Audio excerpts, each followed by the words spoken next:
Un espacio dirigido a la reflexión y análisis sobre el magisterio social de la Iglesia. Un panel de altura que discute la realidad actual guiado por los documentos magisteriales. Los expertos ya están listos para arrancar tu programa Iglesia, Estado y Sociedad.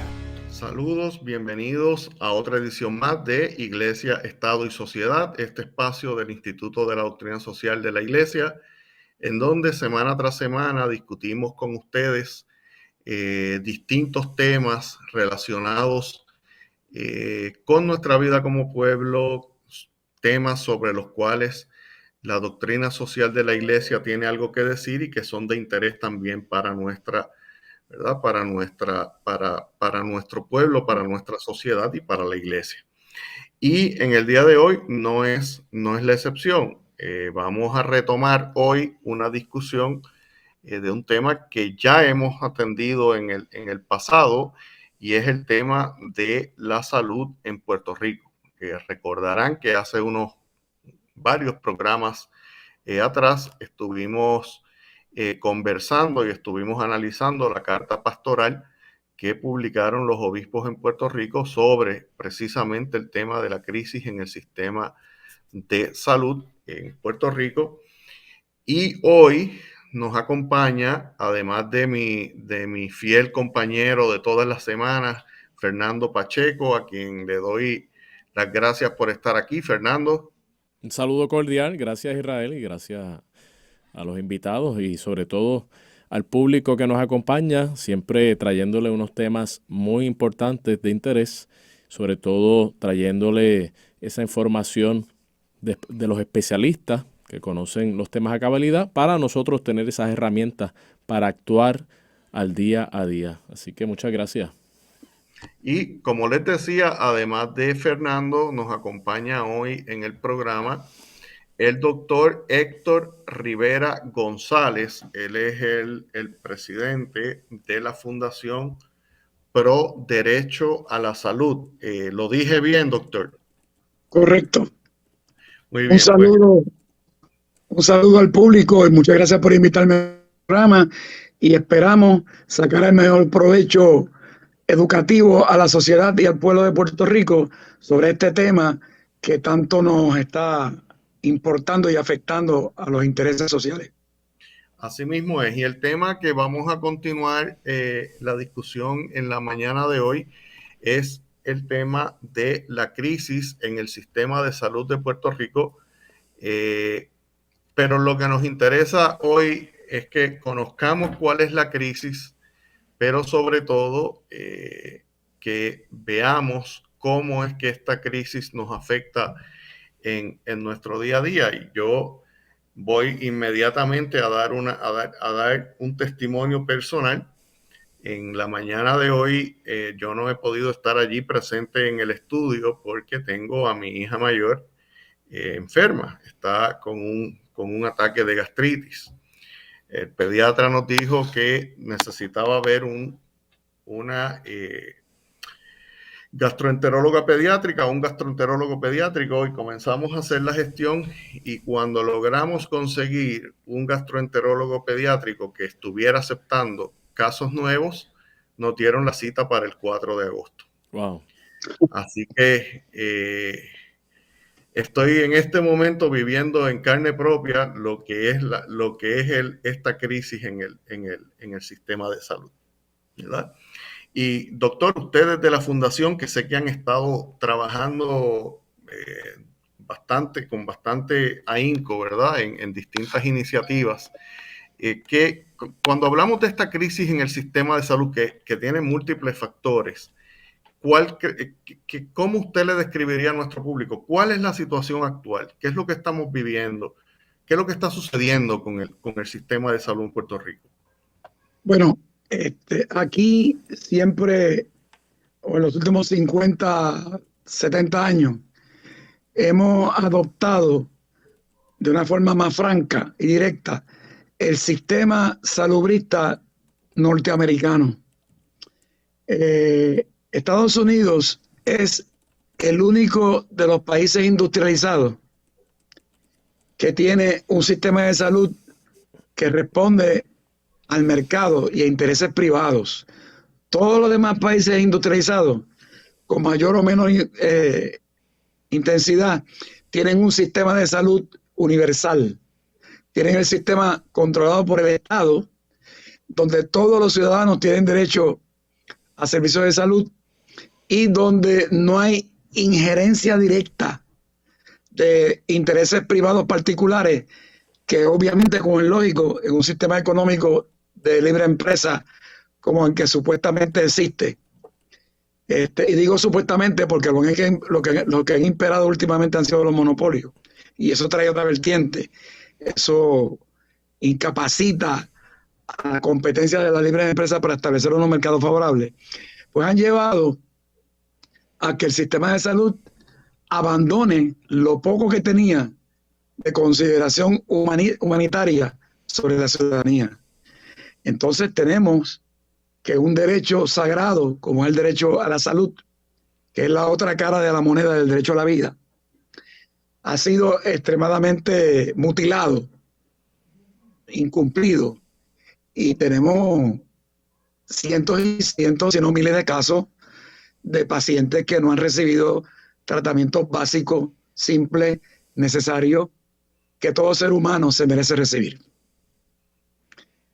Y entendemos que dentro de todo el sistema de libre empresa en que vivimos, hay que sacar los servicios de salud de ese marco comercial y copiarnos de lo que han hecho los demás países industrializados, porque ¿cómo es posible que todos los países con un alto nivel económico industrializados opten por un sistema universal de salud del tipo más o menos que sea, y el sistema norteamericano, pues, al cual nosotros nos desarrollamos, solamente ese es el único que tiene un sistema que no es así, que es un sistema que responde a intereses del lucro?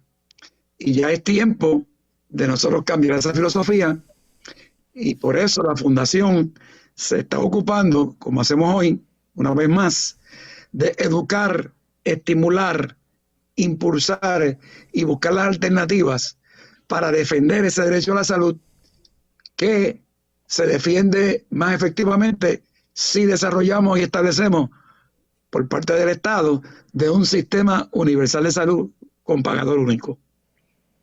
Doctor, cuando usted habla de los intereses económicos y los intereses del mercado, está hablándonos, ¿verdad?, de los intereses de lo que se conocen como las aseguradoras de salud, ¿verdad?, que son empresas privadas a quienes el Estado le ha dado esencialmente, le ha entregado todo el sistema de atención a los pacientes, ¿verdad?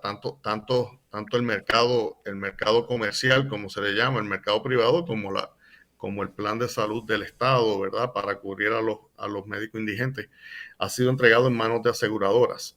Eso es correcto, sí. Y esas prácticas de esas compañías y de esos intereses privados son los que en gran medida nos han traído a esta crisis que estamos hablando. Mire, la empresa privada, obviamente, que persigue un fin de lucro. Si usted no persiguiera un fin de lucro, usted creaba una asociación sin fines de lucro, pero esa no es la realidad. La realidad es que son con fines de lucro, y ellos se comportan como tal, y eso es legal. Podrá ser inmoral, podrá ser antiético, pero es legal. Por lo tanto, no podemos seguir dependiendo de empresas que tienen intereses económicos para garantizar que el pueblo reciba servicios de salud. Para que el pueblo lo entienda, es imposible usted convertir un león de carnívoro a vegetariano. Su naturaleza propia es ganancia, y eso no lo podemos permitir en un sistema que tiene que garantizar unos servicios básicos e importantes, vitales de salud. ¿Ve? Y eso implica no solamente las aseguradoras, eso implica hospitales, eso implica farmacéuticas, eso implica todo el aparato relacionado a la salud, como son también los fabricantes de aparatos quirúrgicos, de aparatos de alta tecnología que dan servicio de salud, porque fabrican instrumentos que se utilizan en las diferentes terapias. Sí, que ese tema, el tema del costo de los medicamentos es otro monstruo que también incide en esta misma discusión. Esto es un complejo industrial económico más poderoso que el complejo militar industrial, estimo yo. Nosotros tenemos que desmantelar esto poco a poco por partes y que el pueblo vaya rescatando esos derechos que se merece el pueblo. No hay ninguna razón que pueda explicar por qué hay que entregarle a manos privadas los servicios que garanticen estos servicios de salud. De hecho, el Estado no puede seguir privatizando servicios que son básicos que tienen que garantizarle al pueblo. O sea, usted no se imagina al Estado entregándole la policía a una empresa privada. ¿Entiendes? Eso sería un disparate, entregándole la judicatura a una empresa privada. Eso no puede ser. Doctor. Pues pero la salud, ese ha sido el error más garrafal que se ha cometido aquí. Que raya en genocidio. Ciertamente, doctor. Fernando, tienes una pregunta para nuestro invitado, ¿verdad? Sí, me gustaría que pudiera abundar un poquito. Es muy interesante todo lo que trae.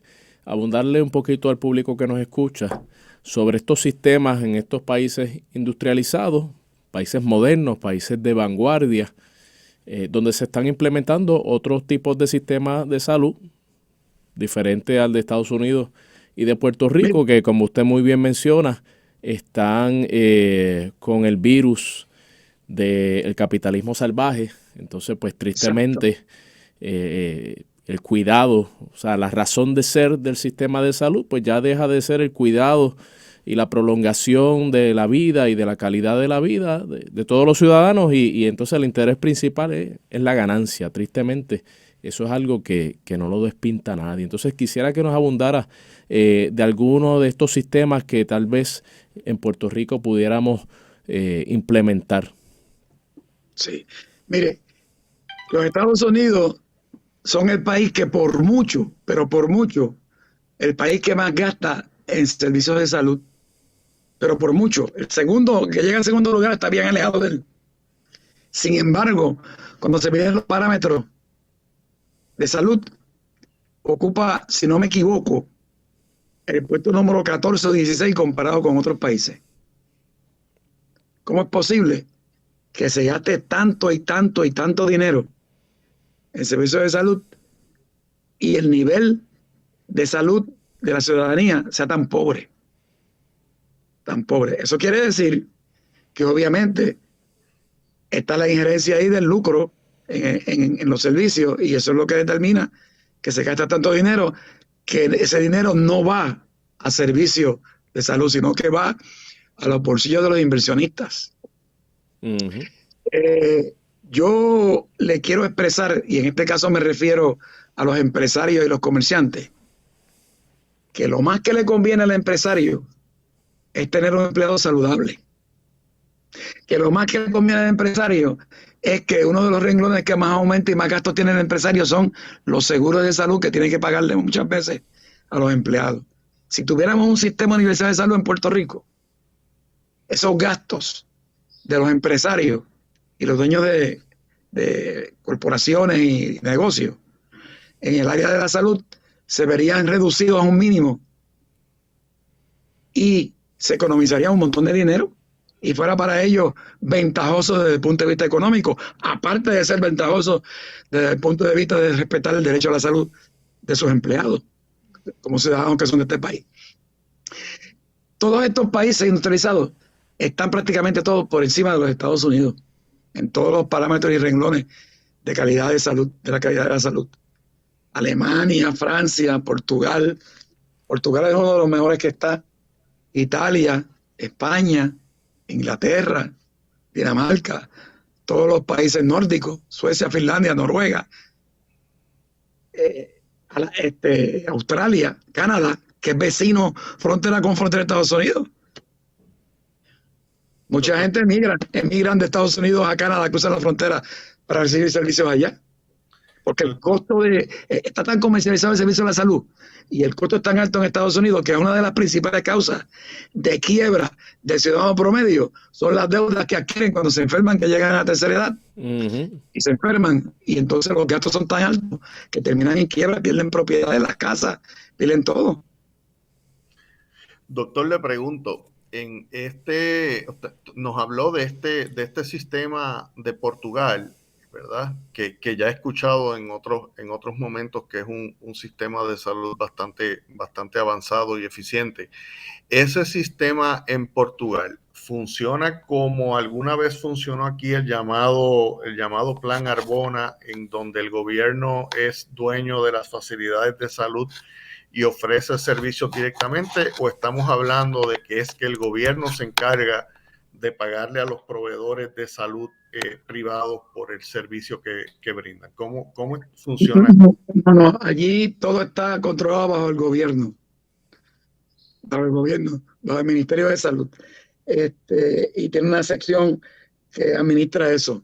Pero aquí el sistema Arbona, con todo lo bueno que fue, estaba muy lejos de ser lo que son estos sistemas de universidades de salud europeos, y en concreto si lo comparamos con el de Portugal, muy lejos. Aquellos son muy superiores. Yo recuerdo el sistema Arbona porque yo llevo casi 50 años en la práctica de mi profesión y recuerdo que el sistema Arbona le cubría bastante bien las necesidades a las clases menos privilegiadas económicamente del país. Pero usted se acuerda cuando había un medicamento que no aparecía en el dispensario y tenían que ir al alcalde y el alcalde buscaba fondos municipales como si fuera un favor político para buscar en la farmacia el medicamento que necesitaba y le resolvían al enfermo. Pero ¿por qué hay que estar en ese nivel de pedigueño, de limonero? Si eso es un derecho del ser humano, es un derecho que hay que respetar. ¿Por qué tienen que ver todavía nosotros personas en los semáforos pidiendo para una cirugía complicada, para un tratamiento costoso, porque no lo cubre la reforma, porque no lo cubren los planes médicos privados? ¿Ve? Porque usted ve los millones que se gastan en anuncios, los millones que se gastan en relaciones públicas, usted ve los Medicare Advantage regalándole dinero a la gente, haciéndole compritas, pagándole servicios que no están relacionados para nada con la salud. Pero lo que no se ve es lo importante. No se ve cómo le recortan cirugías importantes que no le van a cubrir en caso de que enfermara. No se ve tratamientos de cáncer que no le cubren o están bien limitados o están restringidos a medicamentos genéricos baratos. Y no es que los medicamentos genéricos baratos sean malos, es que puede que algún tipo de enfermedad, algún medicamento genérico barato no sea el indicado y haya que recetarle uno que no pertenece a ese grupo, que es más caro. Entonces se lo niegan y se queda sin el tratamiento o lo obligan a un tratamiento que no es el adecuado. O sea, ¿por qué la vida de una persona y su calidad de salud y de vida tiene que depender del antojo de las ganancias económicas de un individuo que invirtió en una corporación de salud, que es una empresa privada de lucro? ¿Por qué? Eso, mire, eso es inhumano. Eso no es cristiano. Eso viola todos los principios elementales del humanismo. Muy tristemente. Es inaceptable. Tristemente. Eso es el neocanibalismo del siglo XXI. Así es. Fernando, ¿tienes alguna pregunta? Tristemente manipulan, ¿verdad? Manipulan a la ciudadanía en general, como usted muy bien menciona.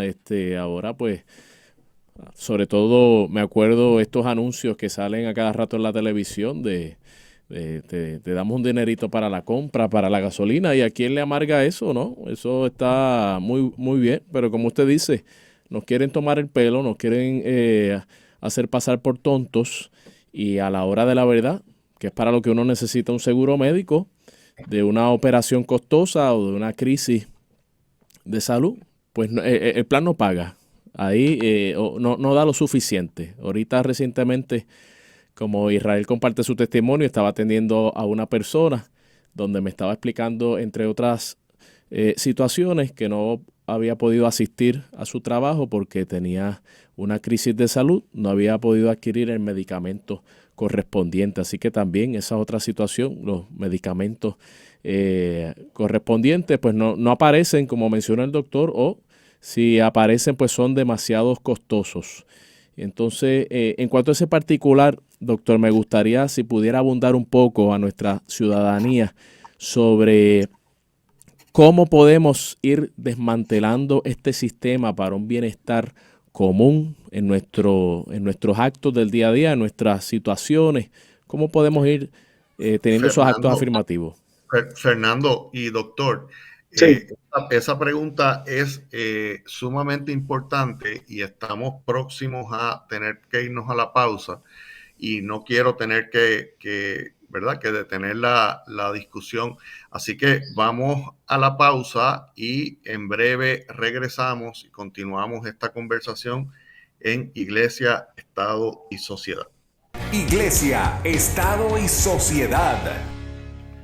Saludos, bienvenidos a este segundo segmento del programa Iglesia, Estado y Sociedad, donde estamos en el día de hoy conversando con nuestro invitado, el doctor Héctor Rivera, sobre la crisis en el sistema de salud, ¿verdad? Y lo que implica para cada uno de nosotros. Y antes de irnos a la pausa, Fernando, habías hecho una pregunta importantísima a nuestro invitado, que es ¿qué podemos hacer para ir desmantelando, el sistema que hoy tenemos, que ciertamente no está cumpliendo con las necesidades de nuestro pueblo, ¿verdad? Para llevarlo a un sistema en donde sí sea más responsivo a nuestras necesidades? Creo que esa era la pregunta, ¿verdad, Fernando? Sí, claro que sí. Y si también no pudiera, aunque lo ha hecho, pero llevar al público a un antes, a un durante y a un futuro prometedor, que siempre la esperanza está vigente en que podemos lograr esos cambios. Aquí vamos a hacer mucho más que tener esperanza. Se lo prometo al pueblo y a ustedes. Amén, amén. Mire, yo he participado en decenas y decenas de programas de radio y televisión con este tema del problema de las aseguradoras desde que yo me hice médico. Y especialmente últimamente he encontrado que los diferentes representantes de las instituciones médicas van a los medios y hablan de la crisis y lo que piden son dinero. Y el dinero hace falta y es importantísimo, obviamente, claro que sí. Pero si usted, por más dinero que busque, no cambia el sistema, eso es como echar agua en un barril lleno de agujeros. ¿Por qué? Porque mientras más dinero usted consiga para este sistema con las aseguradoras que se lucran, más se van a lucrar ellos y el racionamiento de los servicios, la delegación de servicios va a continuar o va a empeorar. ¿Ok? Entonces tiene a unas corporaciones de aseguradoras con un equipo de expertos, contables, abogados, gente experta en el tema, a sueldo, sirviendo los intereses de la empresa, como debe hacer todo empleado de una empresa. Y tienen estrategias muy bien planificadas y perfeccionadas al máximo. Ahora mismo ellos han formado un reperpero con el supuesto recorte de los 800 y pico millones de dólares que le van a hacer a los Medicare Advantage en fondos federales. Mire, lo acaba de desmentir CMS, eso no es cierto. No hay tal recorte.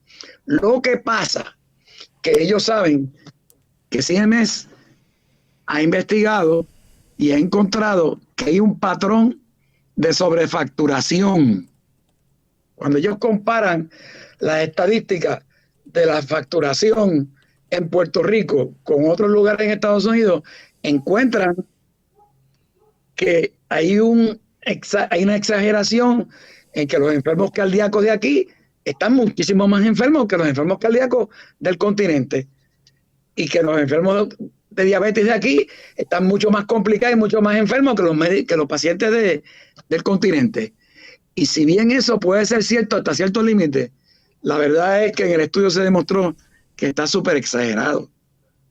Entonces, como ya ellos saben que allá están al tanto de eso y viene un ajuste de códigos, pues ya ellos se están adelantando a formar un caos en el país para que los médicos del país se conduelan como han hecho en el pasado de los planes médicos benditos y firmen documentos y vayan junto con los políticos del Congreso a pedir más dinero y a que no les recorten.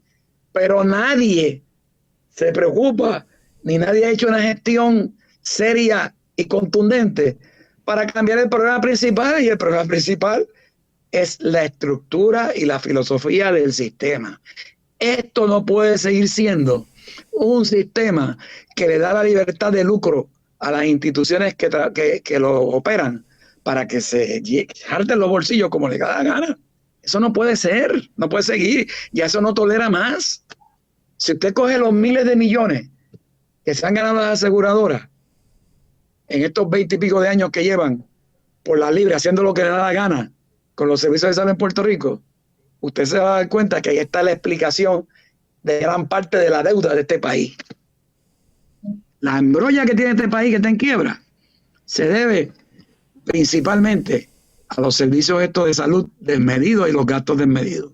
Doctor. A pesar de que la mayor parte de los fondos son federales, aún la pequeña parte de fondos estatales nos ha llevado a ese endeudamiento.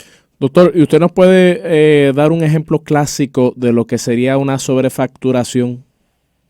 Bueno, por ejemplo, no es mi área porque yo soy psiquiatra y en psiquiatría hay poco margen para que ocurra eso, pero en cardiología y en enfermedades metabólicas, como manejan los médicos primarios, los médicos de familia, los internistas, los cardiólogos y las diferentes subespecialidades de medicina interna, tú te encuentras con que tú puedes tener una hipertensión, como tiene medio mundo en este país, pero entonces a los hipertensos de este país el índice de fallo cardíaco es mucho más alto, muchísimo más alto que los índices de fallo cardíaco en Estados Unidos.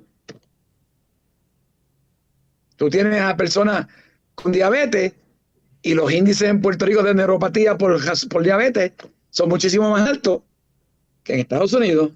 ¿Ok? Y esto es debido a unos diagnósticos que se hacen erróneamente, exámenes que se mandan a hacer al paciente que son innecesarios, referidos innecesarios. Codificación extra con la excusa de que hay que perfeccionar la calidad del servicio. Pero en realidad lo que está detrás es la intención de que se le asigne más dinero, porque ya estas personas que están complicadas entran en unos renglones de asignación de fondos bien especiales donde se le da un dinero adicional para cubrir esos gastos. Y entonces se convierte en más ganancia para la aseguradora. Claro, porque en la medida en que ellos justifican la utilización de unos códigos y de unos procedimientos particulares por las condiciones de salud, pues eso implica que le van a aumentar los fondos para el pago de prima. ¿O me equivoco, doctor? Y ahí es que llega. No, eso es así. Le llaman fondo catastrófico, es el término que se utiliza. Claro. Doctor, y usted mencionó, me acaba de dar un pie forzado aquí para una pregunta.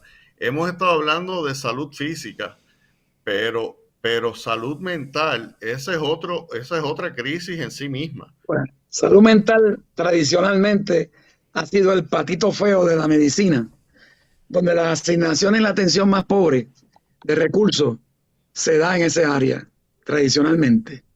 Aquí hubo un cambio que marcó un hito en la historia, que fue cuando Kennedy, para los 60 y pico, Kennedy tenía una hermana que era enferma mental, y por eso cuando le aprieta el zapato a una persona, a veces la conciencia, en vez de desarrollarla por un ejercicio intelectual, se desarrolla por experiencia cruda de la vida, y a Kennedy le pasó eso. de una hermana enferma mental, y Kennedy creó la ley de los centros de salud mental. Y se desarrollaron los centros de salud mental, que si bien tenían sus deficiencias, porque estaban empezando, eran muchísimo más humanitarios, muchísimo más efectivos en la atención a la salud mental de lo que ha habido después, que se cejaron. De hecho, cuando se empezaron a cejar los centros de salud mental, usted puede tirar una gráfica y van bajando mes tras mes la aportación económica de los centros de salud mental, y usted ve cómo van subiendo las cárceles. Las cárceles. O sea, las cárceles están llenas de pacientes que son enfermos mentales. Eso es así. Por cuestiones mentales y por cuestiones de abuso de sustancias y dependencia de sustancias, pero son enfermos mentales que no se atienden adecuadamente, que después han tenido que venir por legislación y presión en las cortes a tenerle que dar atención médica, pero la atención médica y la atención de su salud mental sigue siendo muy pobre. ¿Usted se acuerda cuando la sindicatura del caso aquel de Helfeld, que le pusieron una sindicatura al hospital de psiquiatría y una sindicatura por el caso ese de Ortiz Feliciano, era de un preso que había recibido las atenciones médicas adecuadas en las cárceles? Y tuvieron 20 y pico de años en sindicatura. Pues cuando quitaron la sindicatura, volvieron a lo que había antes. No se le debía haber quitado la sindicatura del gobierno. Y aprovecho, doctor, y le agradezco que haya traído este tema, porque esto es una de las formas en que podemos ver en arroz y habichuela cómo esta crisis en el sistema de salud termina afectando la calidad de vida de todo el mundo. Porque sí. Con este problema precisamente de la salud mental, el impacto de la violencia criminal en el país lo vivimos todos los días. Oiga, aquí se dice que no hay pena de muerte. ¿Usted cree que aquí no hay pena de muerte? Claro que la hay. Claro que la hay. Si usted encierra a un individuo aglomerado con un montón de presos en una cárcel, no le da los adecuados servicios de salud, se contagian de COVID, se contagian de lo que sea, viven sin ningunos controles, sin ningún tratamiento, hay conductas agresivas, hay de todo, se matan entre ellos. Eso es una forma bastante indirecta, pero bastante directa de pena de muerte.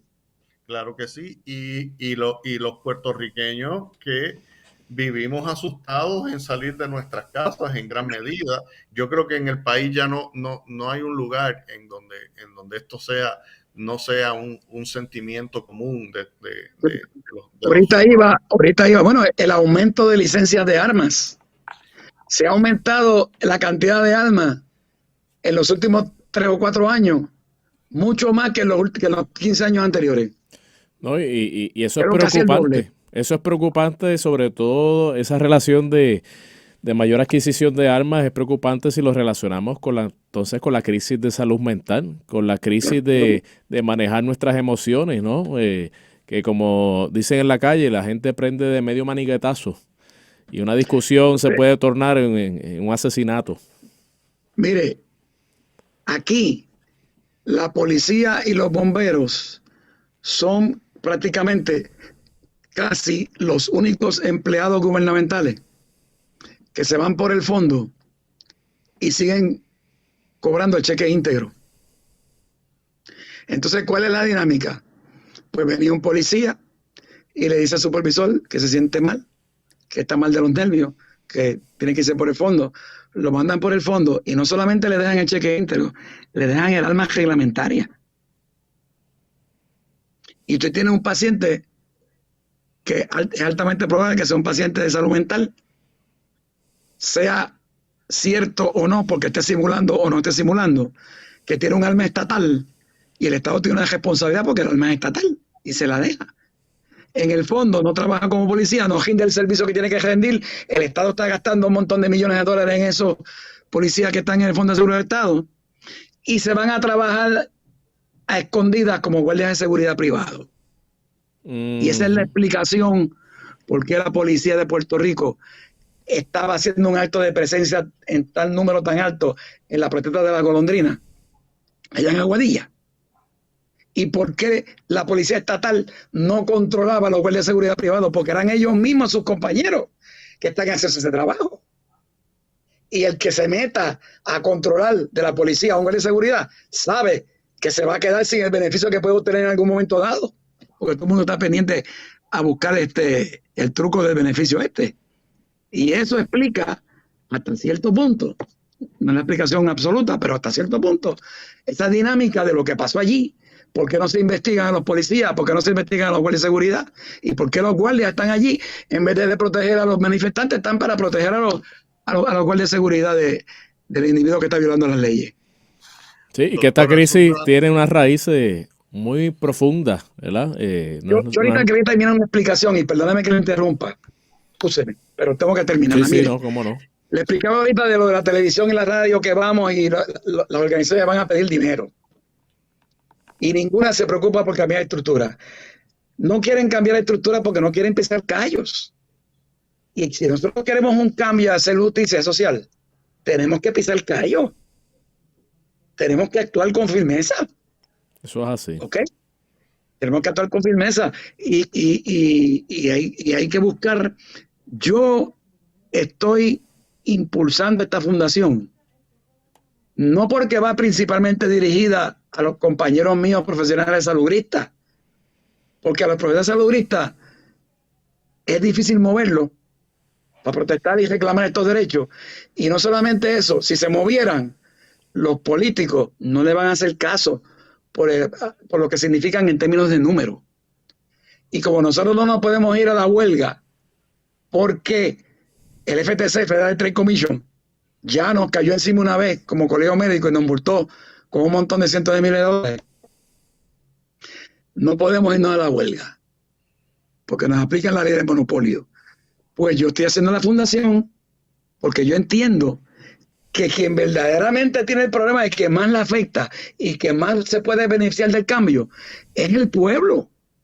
Y es el pueblo al que hay que educar y concientizar. Y es el pueblo al que se tiene que mover para reclamar sus derechos a la salud, ayudado por instituciones como ustedes, a través de la radio, como la Iglesia Católica lo está haciendo con sus declaraciones que hizo recientemente el 11 de febrero, como la actividad que van a hacer mañana de Foro de Salud, a la cual yo pienso estar, en la Universidad Católica de Ponce, y van a continuar el jueves, y como otras muchas actividades donde todas las organizaciones cívicas y sociales, todas las iglesias de toda denominación se deben unir en un movimiento similar al de todo Puerto Rico con Vieques y reclamar que está bueno ya de abuso, que se acabó el abuso ya con el derecho a la salud del pueblo y que el pueblo se deje respetar.